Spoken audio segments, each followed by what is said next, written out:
Welcome back. About a year ago, a little over a year ago, I was asked to give a talk to a mixed multitude, a interfaith gathering on Judaism. And I had, I don't know, about 20 minutes to do so.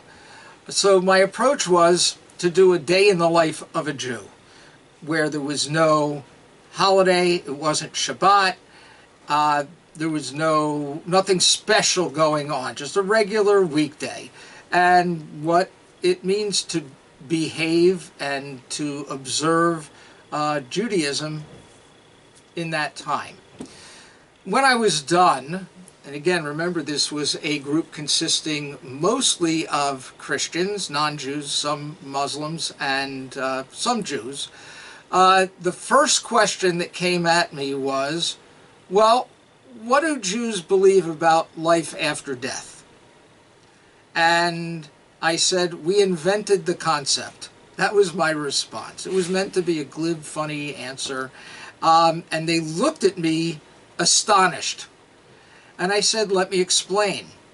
We as Jews do not live our lives where the focus is Olam Haba, the world to come, life, where we move, where our neshama moves after our soul moves after our time here on earth.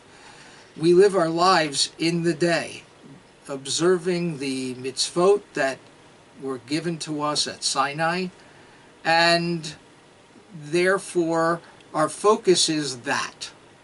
But we have very definite and serious beliefs about what the Messianic Age will look like.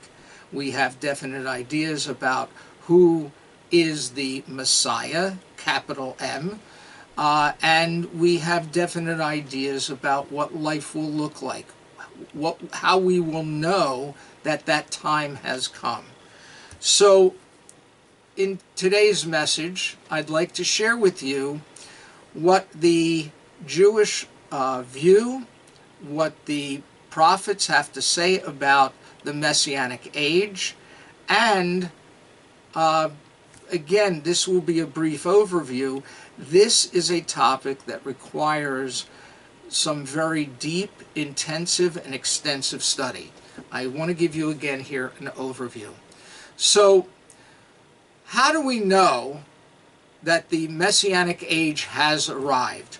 Well, there are 5 exhaustive and exclusive prophecies that are consistent among all the Jewish prophets that tell us exactly how we will know the Messianic Age has arrived.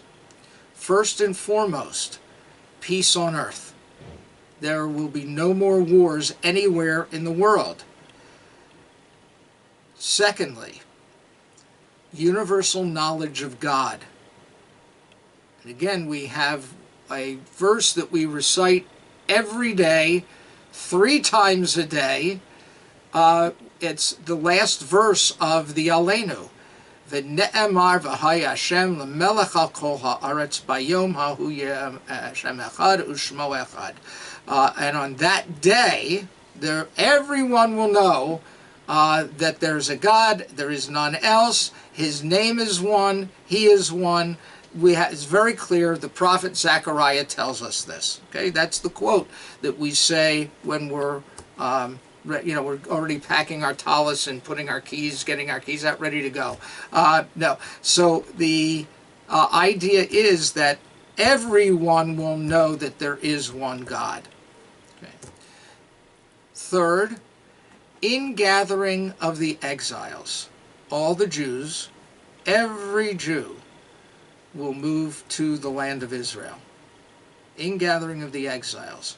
And this is an aside, this is not one of the exhaustive and exclusive prophecies, but goes hand in hand, that the person who is this anointed descendant from the house of David, he will be able to look at you and be able to tell you what tribe you are from. Oh, you're from the tribe of Dan, you're from the tribe of Judah, you're from the tribe of the Levites, and on, and will be able to tell you exactly where in Israel you're going to live, because the tribes will once again have their appointed, allotted portions in the land of Israel. The fourth is the building of the third and final temple. So right now we don't have this. And if you notice, all of these things are obvious. If these things happen, you can't deny them. The fifth is the resurrection of the dead. All the dead will come back to life, and in their healthiest form, so to speak. And so when that happens, again, it's pretty obvious that that's happened.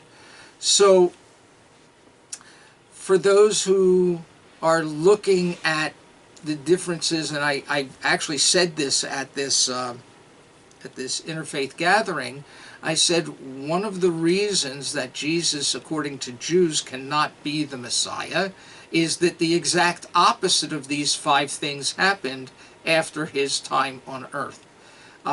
There's been war ever since the Roman conquest of Israel and the exile.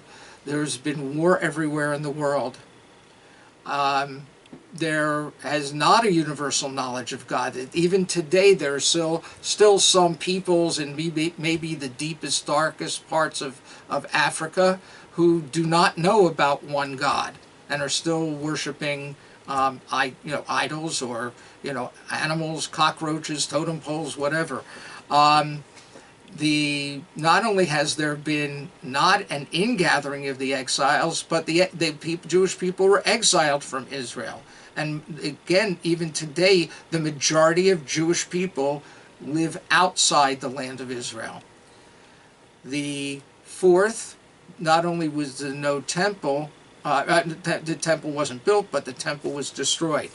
And then, of course, the resurrection of the dead. More people have been killed, more Jews have been killed in the name of God, so to speak, than just about any other event. All right? So again, this is a general overview. What will the world to come, this Messianic age, look like? As I said, universal peace, universal knowledge of God. People will attach themselves to the Jewish people instead of denigrating them. There will be no more anti-Semitism. There will be, again, respect, a healthy respect for all peoples. And so, again, this is an overview. This is a topic that requires deep and extensive study. And I recommend that you go to your rabbi, go to somebody, and ask to learn about what the Messianic age will look like, who the Messiah is, and what the world will look like in the time to come. Go in peace.